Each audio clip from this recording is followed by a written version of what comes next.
Carrot അച്ചാർ ആരെങ്കിലും കഴിച്ച് നോക്കിയിട്ടുണ്ടോ? സംഭവം പൊള്ളിയാണ് കേട്ടോ. നല്ല ടേസ്റ്റി ആയിട്ടുള്ള ക്യാരറ്റ് അച്ചാർ നമുക്ക് വളരെ എളുപ്പത്തിൽ നമുക്ക് തയ്യാറാക്കാം. അപ്പോൾ ഇതെങ്ങനെ തയ്യാറാക്കുന്നതെന്ന് നോക്കാം. ആദ്യം തന്നെ പാനിൽ നല്ലെണ്ണ ഒഴിച്ചു കൊടുക്കാം. അതിലേക്ക് കടുകിട്ട് പൊട്ടിച്ചിട്ട് എടുക്കാം.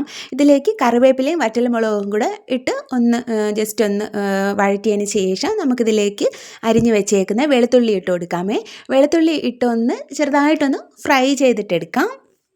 വെളുത്തുള്ളി ഒന്ന് മൂത്ത് വരുമ്പോഴത്തേക്കും നമ്മൾ ഇതിലേക്ക് ചെറുതായിട്ട് കട്ട് ചെയ്ത് വെച്ചേക്കുന്ന ക്യാരറ്റ് ഇതിലേക്ക് ചേർത്ത് ഉപ്പും കൂടെ ചേർത്തിട്ട് നന്നായിട്ടൊന്ന് മിക്സ് ചെയ്തിട്ടെടുക്കാം. മിക്സ് ചെയ്തെടുത്തതിന് ശേഷം ഒരു 2-3 മിനിറ്റ് നമുക്ക് ഒന്ന് തുറന്ന് വെച്ചിട്ട് നന്നായിട്ട് ഇളക്കി ഒന്ന് കുക്ക് ചെയ്തിട്ടെടുക്കാം. ക്യാരറ്റ് അധികം വെന്ത് പോകരുത്, ഒരു 1/4 ഭാഗം വെന്താൽ മതിയാകും.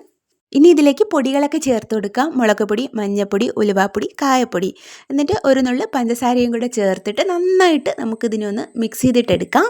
ഇനി ഇതിലേക്ക് വിനാഗിരി കൂടെ ചേർത്ത് നന്നായിട്ടൊന്ന് മിക്സ് ചെയ്തതിന് ശേഷം നമുക്ക് ഫ്ലെയിം ഓഫ് ചെയ്യാം. ഫ്ലെയിം ഓഫ് ചെയ്തതിന് ശേഷം നമുക്കൊന്ന് അടച്ച് വെച്ചിട്ട് ഒരു 6-7 മണിക്കൂർ കഴിഞ്ഞിട്ടാണ് നമ്മളിന്ന് തുറന്ന് നോക്കുന്നത്. അപ്പോൾ നല്ല ടേസ്റ്റി ആയിട്ടുള്ള ക്യാരറ്റ് അച്ചാർ ഇവിടെ റെഡി ആയിട്ടുണ്ട്. ഇതെല്ലാവരും വീട്ടിൽ നിന്ന് ട്രൈ ചെയ്ത് നോക്കണം. അടിപൊളി ടേസ്റ്റാണ് കേട്ടോ.